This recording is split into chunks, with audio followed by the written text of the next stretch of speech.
প্রতিবাদ করছে তারা তখন এই জন্য স্মরণীয় হয়ে গেছে। ব্রিটিশরা গেল, এরপরে পাকিস্তানিরা আসলো, পাকিস্তানিরা আসার পরে তারাও অত্যাচার অনাচার শুরু করলো। ফলে এক শ্রেণীর মানুষ দাঁড়ালো যারা এটার বিরুদ্ধে, শেখ মুজিব বলেন বা কবিদের ভিতরে আছে, শামসুর রহমান আছে, আপনার ওয়াজুল্লাহ আছে, আরো জাফর ছিল, তারা প্রতিবাদ করলো, তারাও তখন স্মরণীয় হয়ে গেল।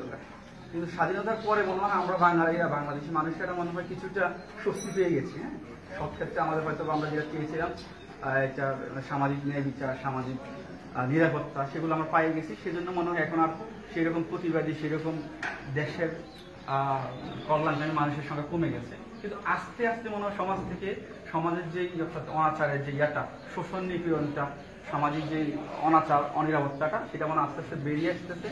যার ফলে আস্তে আস্তে কিন্তু আমরা যখন দেখি যে সারা দেশে কিন্তু এখন ছোট ছোট আঙ্গিকে একটা সংগঠন গড়ে উঠতেছে। সংগঠন গড়ে যেই অনাচার, এখন তা যুদ্ধ করা যাবে না, সমাজের যে অনাচারগুলো আছে বা সমাজের যে বিশৃঙ্খলাগুলো আছে, সেগুলো সমাধানের জন্য আস্তে আস্তে অনেক বড় অনেক কিছু গড়ে উঠতেছে। এখন আমরা তো বাইরে যাই দেখি, প্রতিটা সমাজে কিন্তু কিছু না কিছু একটা সংগঠন আছে কল্যাণ, জনকল্যাণমূলক। এখন বেশিরভাগই রাজনীতিবিদরা রাজনীতির কাজ করেই দেশ উন্নত হচ্ছে, দেশের জনগণের মাথায় কিছু আয় করতেছে। আমার মনে হয় এখন টাকা নিয়ে কেউ চিন্তা করে না, দোকানে বসতে 200-500 টাকা খরচ করে ফেলে বা শখের বসে অনেক কিছু করে ফেলে দেশের উন্নতির ফলে। তো দেশের রাষ্ট্র কিন্তু, সরকার কিন্তু কোনায় কোনায় আসতে পারে না। তো আমাদের রাষ্ট্র উন্নতি হইতে হলে আমাদেরকে জনগণকে কিছু করতে হবে। সেটার জন্য আমরা যারা সমাজের প্রত্যন্ত এলাকায় আছি, তারা যদি উদ্যোগী হই, রাষ্ট্র আমাদের সামাজিক, আমাদের জীবনযাত্রার মান বা আমাদের অর্থনৈতিক অবস্থা উন্নতি করতে পারবে। সমাজের যে উন্নতিগুলা, সেগুলো আমরা যারা সমাজে বসবাস করি, সমাজে যারা আছি, তাদেরকেই করতে হবে। তো আমি এই জন্য মনে করি যে যেটা আজকে উদ্যোগ নেওয়া হয়েছে, যদি সেটাকে বাস্তবায়ন করা যায়, আমরা ঐক্যবদ্ধভাবে, ঐক্যের কথা বলা হচ্ছে বারবার, ঐক্যবদ্ধ বাস্তবায়ন করতে পারি, তাহলেই আমাদের সমাজের উন্নয়নটা আমরা নিজেরাই করতে পারবো এবং আমাদের নিজেরাই করতে হবে। এখানে অন্য কেউ এসে করবে না। এটা হয়তো আমরা হেল্প চাইতে পারি সরকার থেকে বা রাষ্ট্র থেকে, যেটা চাইতে পারে আমাদের ওদিকে, কিন্তু উন্নয়নের চিন্তাটা, কর্ম পরিকল্পনা, রূপরেখাটা আমাদেরকে দিতে হবে। সেইটা দিতে পারলে আমার মনে হয় যে আমাদের সবাই উপযোগে কাজ করি, তাহলে রাষ্ট্রটা কাজ করে। তো আমি অবশ্যই চাইবো যে এই সংগঠনের মাধ্যমে উদ্যোগী হয়ে আমরা আমাদের সমাজটাকে একটা নতুন রূপ দিতে পারি।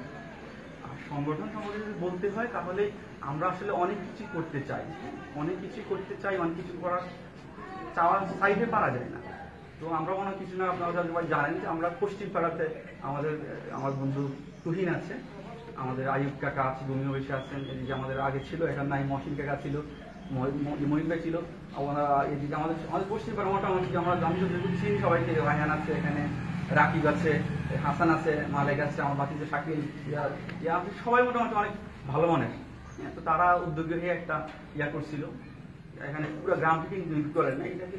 তাতে ছিল যে আগে আমরা কাজ করব, কাজ করে আমরা দেখাবো, এরপরে আমরা যাইয়া আত্মপ্রকাশ করব। কারণ আমাদের এখন বর্তমান দিনে আস্থার সংকটটা, এখনো অনেকে যেটা বলতেছেন যে অনেকে আস্থা রাখতে পারতেছে না এইটার উপরে। আমরা আস্থা রাখতেছি কোন দিকে না কোন দিকে নেই, কে কোন আইডিওলজি আমাদের দ্বারা আবার বাস্তবায়ন করে নেই। আস্থাটা একটা বড় জিনিস, আগে আমাদেরকে আস্থাটা অর্জন করতে হবে।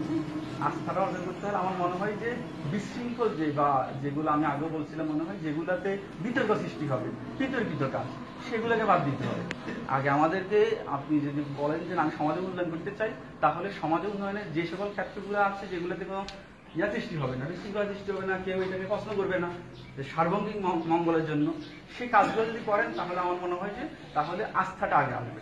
আস্থা অর্জন করেন, পরবর্তীতে আপনি বড় বড় পদগুলোতে হাসবেন। প্রথমে যদি আপনি মানে যেগুলোতে বিতর্ক সৃষ্টি হবে, যেগুলা মানে সবাই একমত হবে না, সেগুলো করতে যায়, তাহলে আস্থা নষ্ট হয়ে যাবে, কিছুদিন পরে এটা মুখ টুকরে পড়বে। তবে একটা জিনিস ঠিক, আমাকে ওই যে আমরা যখন ওইটা করছিল, তুই সব আসছিল, তখন সোহেল কাকা ছিল, সোহেল কাকা তখন একটা কথা বলছিল আমাদেরকে, আমাদেরটা নিয়ে কথা বলছিল যে আমরা যদি একটা উদ্যোগ নেই, একটা ভালো কাজ হইলেও হবে, 10টা আমরা না পারি, একটা ভালো কাজ হইলেও হবে। তো আমরা আশা করি যে এই সংগঠনের মাধ্যমে হয়তো অনেক কিছু করা সম্ভব হবে না, কিন্তু যদি একটা ভালো কাজও হই, আমরা আশা করবো যে সবাইও একটা ভালো কাজের অংশীদার হবো। তো আমি সার্বজনীনভাবে এই সংগঠনের মঙ্গল কামনা করি। এই সংগঠন আমাদের জনগণ, আমাদের গ্রামীণ উন্নয়নের একটা ভূমিকা রাখবে, সে আশাবাদ এবং প্রত্যয় ব্যক্ত করে আমি বক্তব্য শেষ করতে। ধন্যবাদ।